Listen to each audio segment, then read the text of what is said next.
কাল গড়িয়া পূজা প্রতি বছর রাজ্যের সর্বত্র যথাযোগ্য মর্যাদায় ধর্মীয় ভাবগম্ভীর পরিবেশে পালন করা হয় বাবা গড়িয়ার পূজা। সাধারণত ত্রিপুরী, জমাতিয়া, নোয়াতিয়া ও রিয়াং সম্প্রদায়ের মধ্যেই বেশিরভাগ গড়িয়া পূজা অনুষ্ঠিত হয়ে থাকে। সামাজিক কাঠামো অনুসারে এই গড়িয়া পূজার পদ্ধতি, রীতিনীতি এবং সম্প্রদায় ভেদে কিছুটা পার্থক্য থাকলেও উদ্দেশ্য মূলত এক। গড়িয়া পূজা ত্রিপুরার জনজাতিদের এক মহান গৌরবময় পূজা ও উৎসব হলেও বর্তমানে তা সর্বজনীন রূপ নিয়েছে।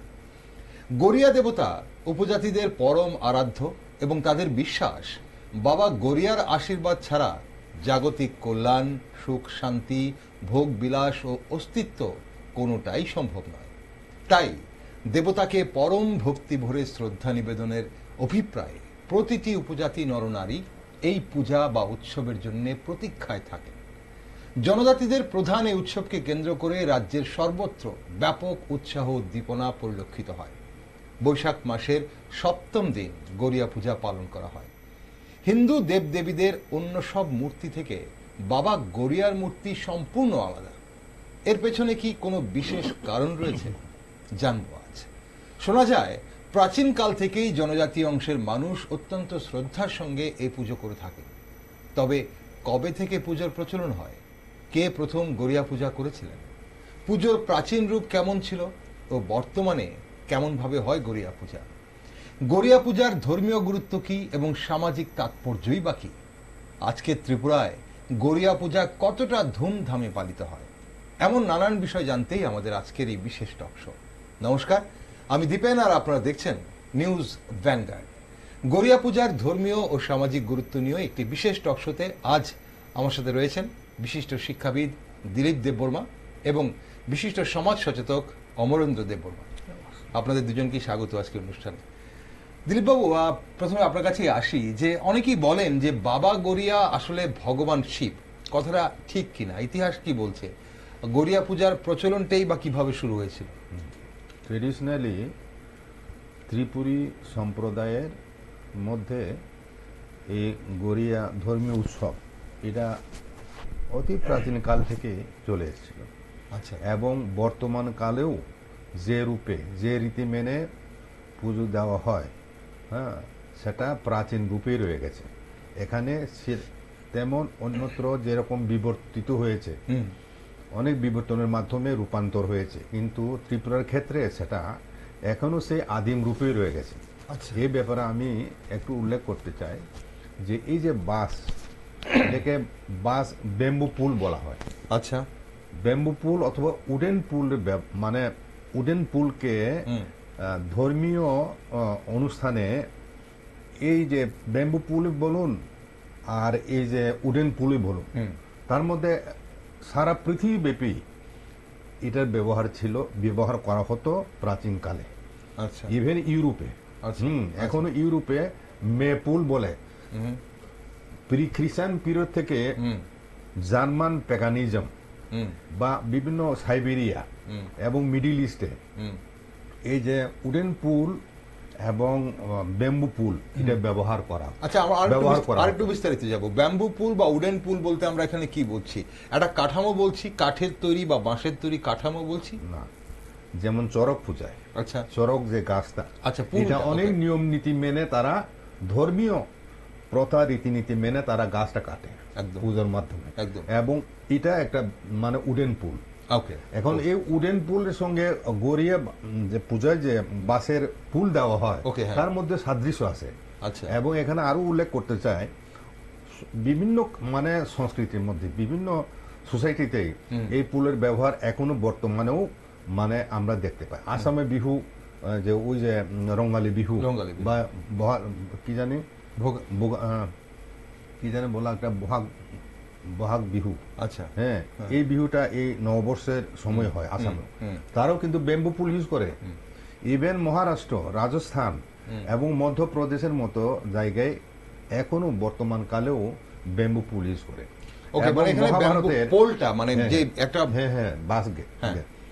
ইভেন মহাভারতের প্রথম মানে আদি পর্বে অংশে উল্লেখ আছে যে চেদি মহারাজ, চেদি রাজা,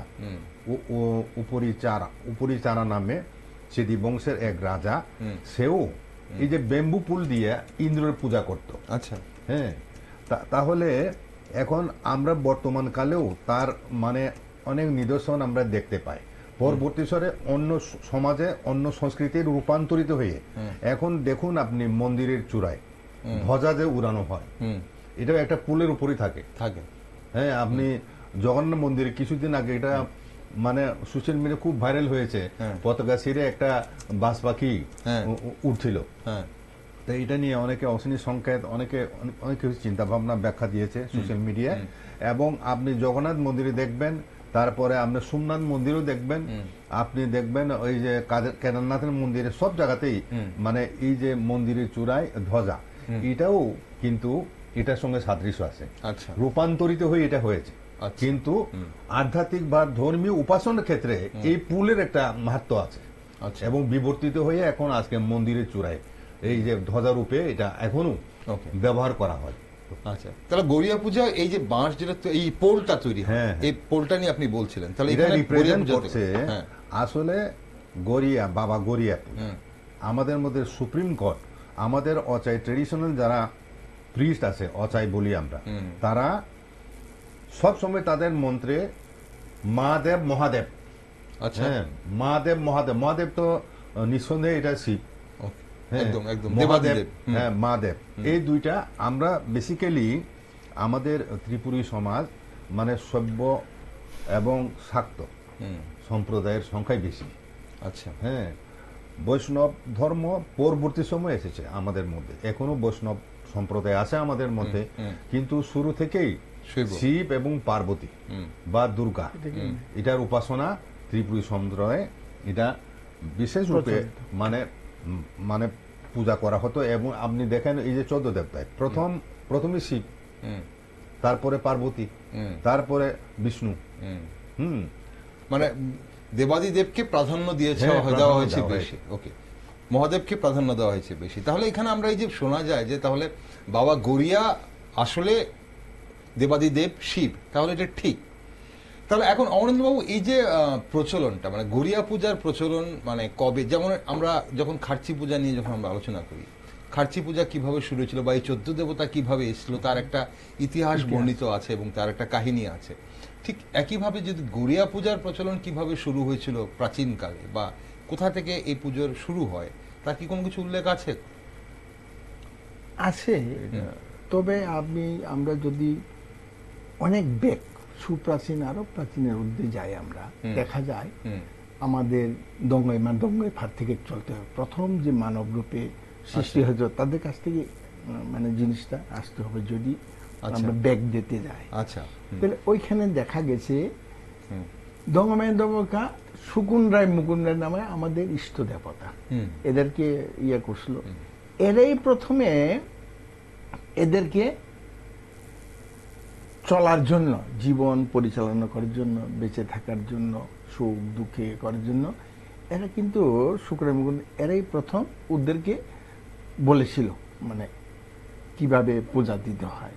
তো এখানে দেখা যায় যদি আমরা হিসাব করি, সেখানে যখন আদি মানব জন্মগ্রহণ করে, আজকালে এটাও আছে আদি এই অরিজিনাল বুট অফ ম্যানকাইন্ড আচ্ছা বইয়ে বা আপনার আদি মানব জন্মভূমি, এটা যদি আমরা ফলো করি, বর্তমান শাস্ত্রেও আছে, ছান্দোগ্য উপনিষদে, মন্দোগ্য উপনিষদে, সেটা কিন্তু আমরা ধরে নিতে পারি যে বেগ গিয়ে যদি যায় আমরা, তাহলে দেখা যায় যে মেরু পর্বতের ওইখানে চলে যায়। আচ্ছা, আলটাইট পর্বত, যেটা বর্তমানে আলটাইট পর্বত, এই মিডলে আমরা প্রথম মানব জন্মগ্রহণ করে। আচ্ছা, এটা বোঝা যায়। প্রথম জন্মগ্রহণের পর এখানে সে প্রথম পাদর্পণ, এখান থেকে বিভিন্নখানে সরে যায়। এবং দ্বিতীয় জনপদ হচ্ছে আপনার তিব্বত তাতার। আচ্ছা, তিব্বত বট যেটাকে বলা হয়, তখনকার দিনে বট মানে তিব্বত, আর টাটার মানে নেপাল। আচ্ছা, তারপরে আপনার ভারতবর্ষ, এই হিমালয়ের নিচে থেকে ভারত, হিমালয় পাদদেশে এদিকে যে এটা ভারতবর্ষ, সেটাকে দ্বিতীয় জনপদ বলা হয়। আচ্ছা, এরপরে আমরা যখন যাই দেখা যায় যে চীন, যেটা চীন, যেটা না মানে হিমালয় পর্বতের ওই পার্টটা সেখানে তৃতীয় জনপদ। আচ্ছা, তৃতীয় হিসাবে যে মানব আদির যদি যাই আমরা ব্যাক ডেটে, ওইখানে জনপদ হচ্ছে আপনার চীন হচ্ছে তৃতীয়, আর চতুর্থ হচ্ছে মালকেতু বর্ষ, যেটা এখন মালদ্বীপ, যেটা না আচ্ছা পারস্য, আচ্ছা তুরস্ক মধ্যপ্রাচ্য যে জায়গা না ওই দিকে, এটাও জনপদ, চারটে জন। এইভাবে তারা আস্তে আস্তে আস্তে আস্তে এভাবে ভাগ করা হয়েছে।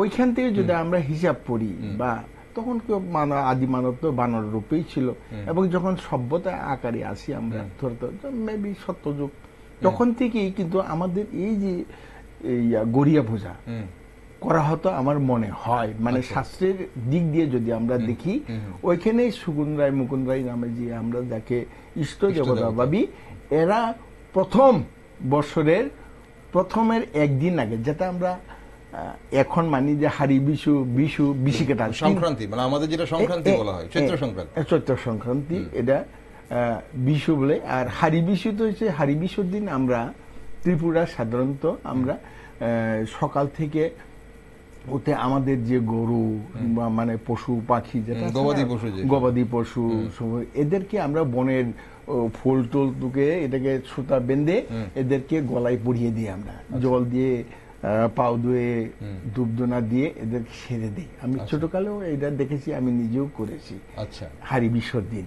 আর বাড়ির যতগুলো পুরনো বা সিন্ধুকে যেটাই বলেন আমরা রাখি না, তামা কাঁসা বা আগের কাঁচা টাকা ছিল, সম্পদ যা আছে, এটাকে সেই দিন এটা দেখছি যে সাইন্টিফিক আছে, রুদ্রের প্রখর তার নাকি সবচেয়ে বেশি, ব্যাকটেরিয়া যত যায় সেদিন যদি শুকায় আমরা আবার তুলে রাখি, পোকামাকড় বা ধরতে পারে না, এরকম এটা সাইন্টিফিক কারণ, যেটা করা হয় রোদে রাখা হয়, আবার রোদে দিয়ে আবার ভেতরে ঢুকিয়ে রাখা। পরের দিন আমরা যেটা তিনটা শব্দে বুইশু বলি, বুইশু শব্দটা বিশির শেষ, মানে যেটা আমরা সংক্রান্তি লাস্টের ইয়াটা বৈশাখের আগে, সেটাকে আমরা কিন্তু বুইশু বলি, বিশিনি বুসুক, মানে এই বছরের শেষ মাথায় যেটা, এটা বুঝি। বিশি কোথালটা কি? নববর্ষ। আচ্ছা, তিনটা থেকে আমরা তিনটা ভাগ করি। আচ্ছা, এই প্রসঙ্গে আমি একটু সংযোজন করতে চাই।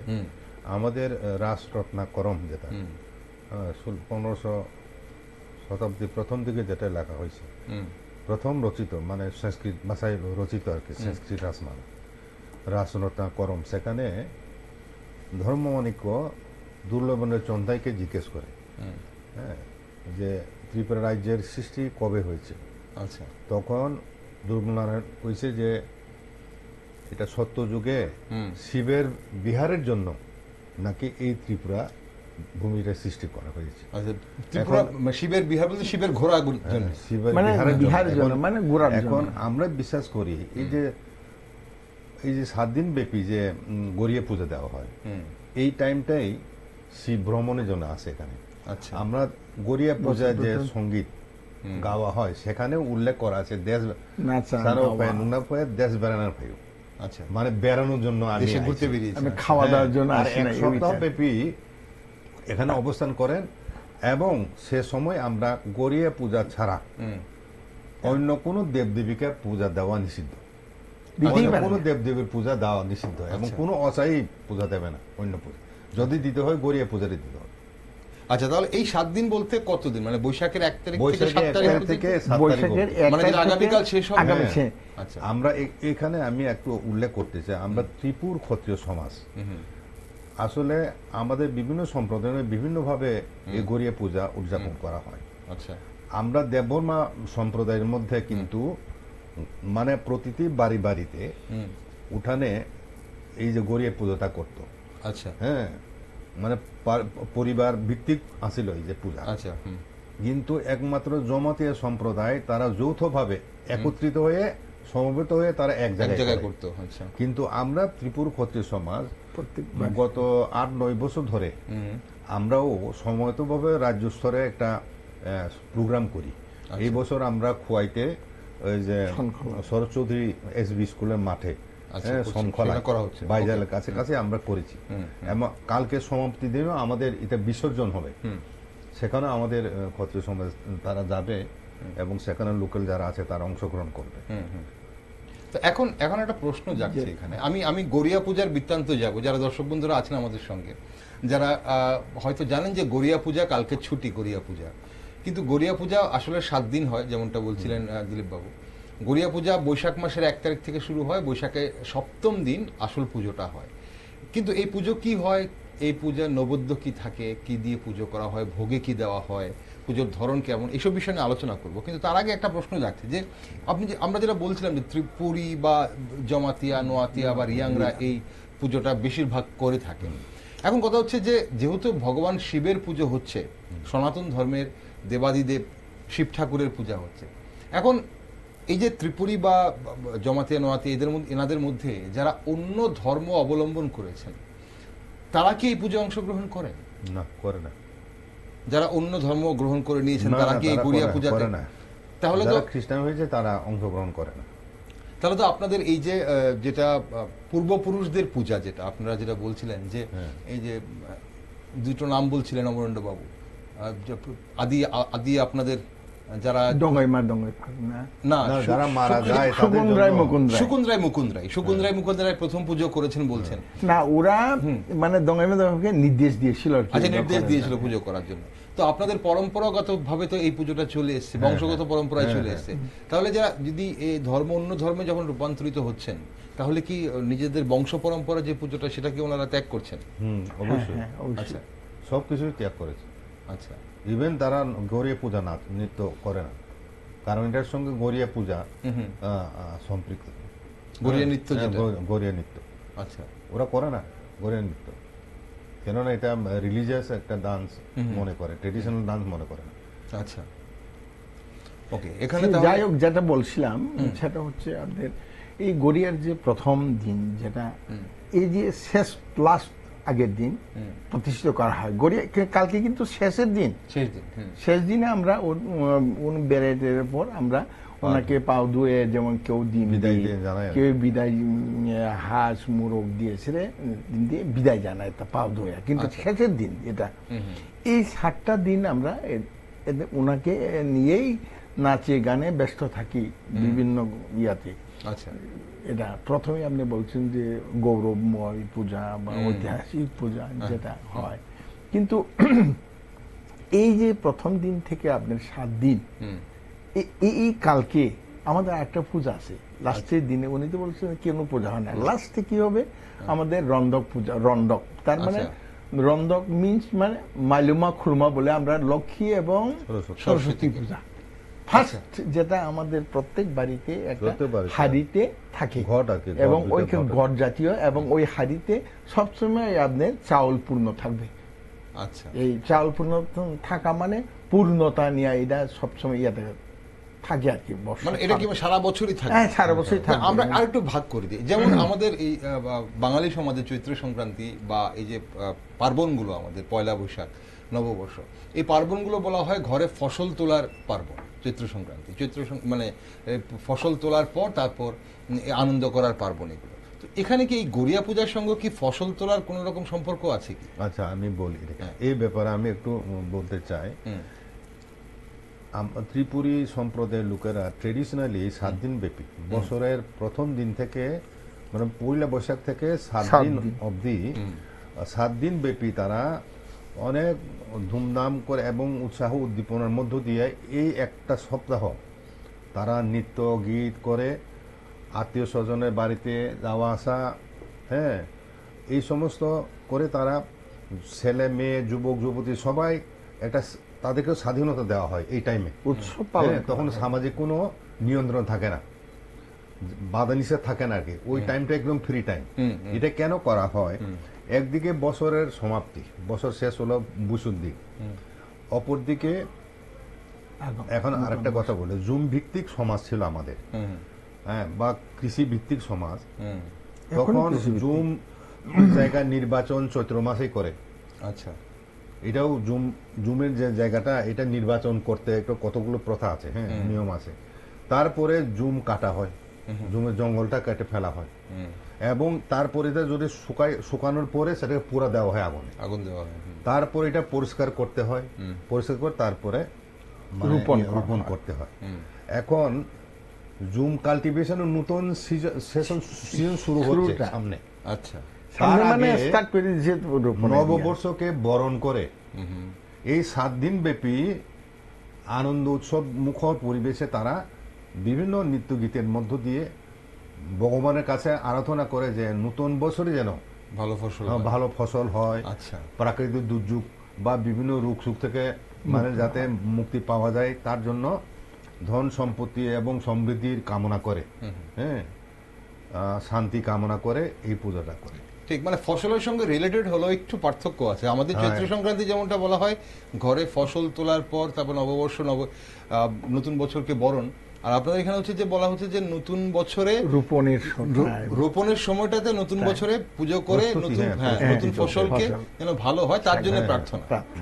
ওকে, তাহলে আমরা এখন একটু জানবো যে গড়িয়া পূজা আসলে এই 7 দিন কি কি হয়। মানে পয়লা বৈশাখের দিন এই যখন এই যে কাঠামো, একটা কাঠামো, গড়িয়া পূজা তো একটা কাঠামোকে পুজো আমরা দেখি। আপনি বলছিলেন একটা পোল, এই পোলের সঙ্গে আরো অনেক কিছু আমরা দেখি। একটা ট্রেডিশনালি আমাদের বাঁশের তৈরি একটা বেদি, আচ্ছা, একটা বেদি তৈরি করা হয় আগরতলা যেখানে মানে পূজা হয় আপনারা দেখবেন বাঁশ দিয়ে অনেক কারুকার্য করে এটা সুন্দরভাবে ট্রেডিশনাল ওয়েতে এটা একটা বেদি করা হয় এবং মাঝখানে পূব দিকে একটা বাঁশ, মুলি বাঁশ, এটাকে আমরা বাঁশের রাজা করি, অন্য বাঁশের হবে না।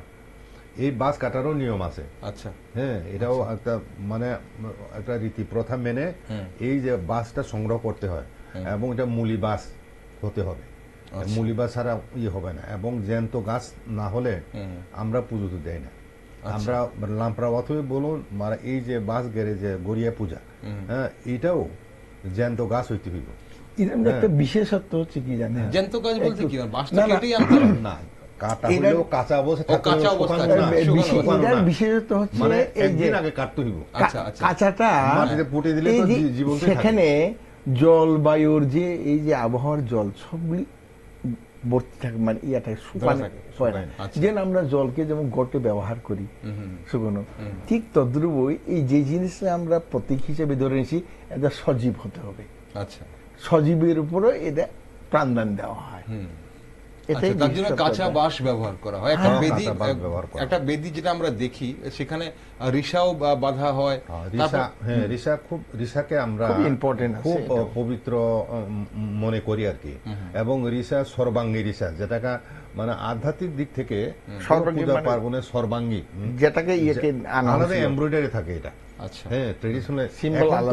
এখন তো অনেক জায়গায় রিসা ব্যবহার করে, বাজার থেকে কিনেও করে, কিন্তু পুজোর জন্য আলাদাভাবে এটা তৈরি করে, এমব্রয়ডারিও আলাদা আছে এটা। আচ্ছা, এবং আগে রাজ পরিবারেও নতুন বউ যখন আইব, শাশুড়ি তাকে তার ব্যবহৃত, হ্যাঁ, ওই সর্বাঙ্গী একটা সর্বাঙ্গী মানে মানে রিসা তাকে দেবে, এটা ট্রেডিশনালি হস্তান্তর করবে। আচ্ছা, এই রীতি আছে। এবং তার মানে পুজোতে যে রিসাটা ব্যবহার হচ্ছে সেটা একদম বাজার থেকে, মানে আপনি বলছেন যে এটা ট্রেডিশনালি আগে তৈরি করা হতো, হয়তো পরিবারই তৈরি করা হতো, এখন এটা বাজার থেকে পূজা দেওয়া হয়, এটা আলাদা তৈরি করা হয়, আর এখন সেটা কিনে আনা হয়। এখন সবাই তৈরি করেন না, শুধু এই পূজায় না, বিভিন্ন আমাদের যে রীতি, যেমন আমরা যে কোনো সময়, বৎসরে যে কোনো সময়, যেমন পূজা, যে কোনো পূজাতে আসনের জন্য আমরা রিসাকেই দেওয়া হয়।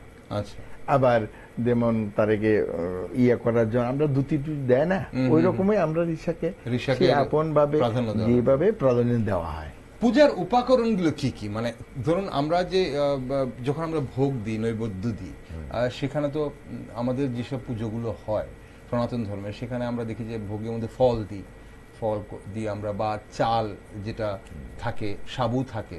এখানে গড়িয়া পূজার মানে কি কি উপকরণ দিয়ে পূজা হয়? গড়িয়া পূজার উপকরণে তো আমাদের মানে অ্যানিমেল স্যাক্রিফাইস, যেটা বিশেষ করে মানে হাঁস অথবা মুরগি আমরা উৎসর্গ করি, প্লাস ডিম দিয়েও করি। আচ্ছা, ডিম দিয়ে আমরা পা ধোয়াই, মানে পুজোও দেই এবং বিদায়ের দিন মানে কালকে শেষ দিন। এখন আরেকটা এই প্রসঙ্গ আমি উল্লেখ করতে চাই, 7 দিন ব্যাপী শহরাঞ্চলে হ্যাঁ পবিত্রতা মেনে মানে করাটা একটু কঠিন ব্যাপার। এই কারণে মানুষ কি করে এখন মানে শেষ দিনে, এই আগরতলাতে একদিনে হয়, কিন্তু শেষ দিনটাই হয়। কিন্তু অনেক বাড়িতে যারা পবিত্রের সঙ্গে নিষ্ঠার সঙ্গে করে তারা 7 দিন ব্যাপী করে। আচ্ছা, বাড়িতে করে। আচ্ছা, এখন উপকরণ নৈবেদ্যের মধ্যে আছে মুরগ অথবা হাঁস অথবা কবুতর টবুতর হয়তো হ্যাঁ, আগে কবুতর। ডিম। অ্যানিমেল স্যাক্রিফাইস একটা আছে, আর দেশি মদ, মদ, আচ্ছা। হুম। সুমরস বা মদ, এটা দিতে হয়। তারপরে ঘট একটা থাকে, তারপর ধূপকাঠি, এগুলো তো বাঁশের এই যে লাম্পড়া অথব যেটা করি, এই বাঁশের গোড়াতে আবার ওই কাঁচা বাঁশের চুঙ্গা বানাই এটা গাঁথতে হয়। আচ্ছা। ওইখানে জল এবং সবকিছু কিন্তু ওই বাঁশের চুঙ্গা থেকে জল ডালে, মদও এখানে ঢুকাই ডালে। আচ্ছা। অনেক জায়গায় মানে যেখানে পাওয়া যায় না, মানে গ্লাস পবিত্র গ্লাস হিসাবে এটাকে মানে ব্যবহার বাঁশটাকে ব্যবহার করা হয় বেশি, মানে পুজো করার জন্য বাঁশ দিয়ে করা জল হয়। টল সবকিছু বাঁশ দিয়ে নিতে হয়। আচ্ছা। এই যে আচ্ছা, এখানে বলতে এক মিনিট আমি বলছিলাম নৈবেদ্যর কথা নৈবেদ্য, বলছিলেন হ্যাঁ। যে আমাদের মাছ, চাউল, আতপ চাউল দিতেই হবে আতপ চাউল, এখানে। আতপ চাউল দিতে হবে। আর আমরা বিন্দেদের খই দিই, খই দিতেই হবে, আচ্ছা। খই দেখো, খই দেখো। বুঝলেন? আচ্ছা। ওই ডালি সাজানোটা আপনি চাউল, আতপ চাউল, খই, বিশেষ করে ফল দেওয়া হয় না কোনো? ফল তো দেওয়া হয়, আজকালে আছে। দেওয়া হয়, আচ্ছা। সবগুলি থাকে। আচ্ছা। ওইখানে যেখানে আমরা স্যাক্রিফাইস করা হয়, মানে এই যে মুরগি বলেন, কবুতরই বলেন, খেতে ওইখানে রক্তের নিবেদন করতে হয় ওইখানে, ওই জায়গাতে চাউল আর খয়ের যেই জায়গাতে ওইখানে রক্ত ডালে আর কি। ডালে। আচ্ছা। বা ডিমও যদি আমরা পাও দইতে দেই, ওইখানেই আমরা ওইখানে পদার্থ ডাল ডালি। আচ্ছা, এখানে এটার কোনো বিশেষত্ব কি কিছু আছে? মানে আমরা আপনারা মানে 14 দেবতা পুজো যখন হয়, খার্চি পুজো যেটা আমরা, সেখানেও আমরা দেখেছি এই যে বলি প্রথা এবং রক্ত দিয়ে পুজো করতে হয়। কোরিয়া পূজাতে রক্ত দিয়ে পুজো করতে হয়। এটা কি কোনো বিশেষত্ব কিছু আছে? বিশেষত্ব আছে, বিষয় আছে। আপনি দেখেন, আমরা আগে শুরুতে ভারতবর্ষেও পৃথিবীর বিভিন্ন জায়গায়ও অ্যানিমেল স্যাক্রিফাইস সর্বত্রই চালু ছিল। আচ্ছা। আগে রক্ত দিয়ে পূজা হতো, এবং কেন দেওয়া হতো? পরবর্তী সময় দুধ, ঘি, মধু এগুলো ব্যবহার করা হয়েছে। আচ্ছা। কিন্তু রক্ত, এক ফোঁটা রক্ত তৈরি হইতে আমাদের হিউম্যান ব্লাড, হিউম্যান বডিতে হোক, জন্তুদের দেহে হোক, যা খাদ্যরূপে গ্রহণ করে তা প্রসেস হইয়া এবং সমস্ত দূষিত জিনিস, এটা পিউরিফাইড করে রক্ত তৈরি হয়। আচ্ছা। এবং রক্ত মানে ব্লাড সেল আছে, এটা জীবন্ত, এবং রক্তকে পিওর মানা হয়, পিওর জিনিস। মানে এই কারণেই এই জন্তুর রক্ত দিয়া উৎসর্গ করা হয়, মানে পূজা নিবেদন করা হয়। কারণ আগে কিন্তু গৃহপালিত জন্তু থেকে দেওয়া হইত, গৃহপালিত জন্তুর মধ্য থেকে, মানে নিখুঁত কোনো খুঁত থাকতে পারতো না, এমন দেখে দিতে হয়। ঠিক, মানে এই যে স্যাক্রিফাইস যেটা করা হচ্ছে, যেটা মানে স্যাক্রিফাইস বলতে বলি দেওয়া হচ্ছে, সেটা মানে সেটা বলি তো, মানে গড়িয়া পূজাতে তো বলি হয় না। ওকে, যেটা বলি দেওয়া হচ্ছে তাহলে সেটা নিখুঁত থাকতে হবে, যে চাই দেওয়া হয়। ওকে, এখন কথা হচ্ছে যে আমাদের রাজ্য ছাড়া, ত্রিপুরা ছাড়া আর গড়িয়া পূজা অন্য কোথাও এভাবে পালিত হয় কিনা? হয়। বাংলাদেশে ককবরক ভাষাভাষী ত্রিপুরী প্রায় 3 লাখের কাছাকাছি আছে। বান্দরবন, লালমাই, বিভিন্ন জায়গা আছে। বাংলাদেশেও হয়, ধুমধাম করে তারা পালন করে। আর বুইসু, ত্রিপুরী সম্প্রদায় যারা আছে তারা বুইসুটাকে বেশি প্রাধান্য দেয়। আচ্ছা। বুইসুর পর গড়িয়াও করে, আচ্ছা, বুইসু মানে হচ্ছে বছরের শেষ দিনটা। বুইসু মানে এটা বিসি থেকে বুইসু হয়েছে।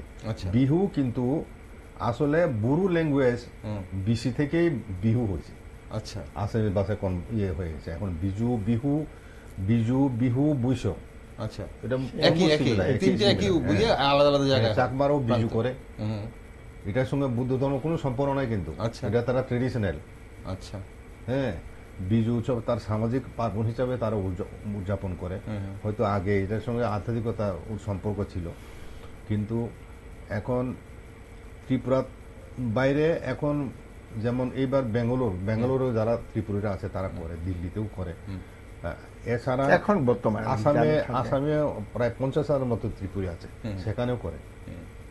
আসামে বিশেষ করে ধর্মনগর পার হইয়া ওই অঞ্চলটাই আর কি, করিমগঞ্জ, ভিতরের দিকে, বরাকবেলিতে।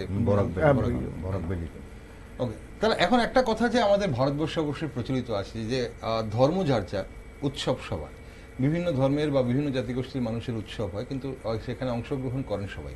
এই গড়িয়া উৎসবে যারা গড়িয়া পুজো করছেন বা যারা এই পুজোর যারা ধরুন আপনারা যেটা বলছিলেন ত্রিপুরীরা, জমাতিয়ারা বা নোয়াতিয়া বা রিয়াংরা, এছাড়া অন্য ধর্মের বা অন্য জাতির যারা রয়েছেন তারা কিভাবে অংশগ্রহণ করেন?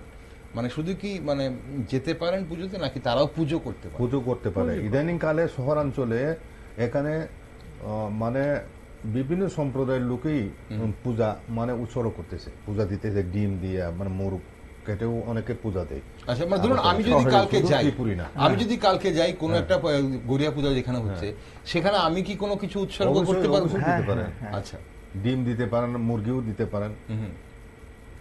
আচ্ছা, মানে তাহলে অন্য ধর্মের মানুষ, অন্য জাতির মানুষ গড়িয়া পূজা করছে। তো বড় করে তো এখানে অভয়নগর হয় একটা ব্রিজের নিচে, আমাদের ইয়াতেও হবে। আর কালকে উমাকান্ত ওই জন্য না এই যে বিবেকানন্দ আস্থা বলে কালকে 2 দিন ধরে 21-22 ধরে এটা স্টেট লেভেল প্রোগ্রাম হয়। আচ্ছা, ওইখানে চিফ মিনিস্টার, চিফ গেস্ট থাকবো, ওইখানে পূজা মানে দিছে তারা পূজা দিয়ে। সেখানে কালকে ফুড ফেস্টিভ্যাল আছে এবং অনুষ্ঠান আছে, সাংস্কৃতিক অনুষ্ঠান আছে, 2 দিন ব্যাপী চলবে। ওকে, এখন দিলীপবাবু, অমরেন্দ্রবাবু, আমরা যে কোনো ধর্মীয় উৎসবের একটা সামাজিক দিক থাকে, সামাজিক গুরুত্ব থাকে।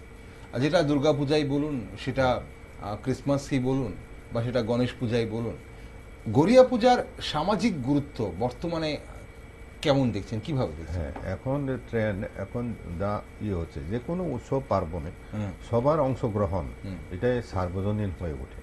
এখন আমরা দেখছি যে গড়িয়া পূজাও ধীরে ধীরে এখন সার্বজনীন পার্বণের এক রূপ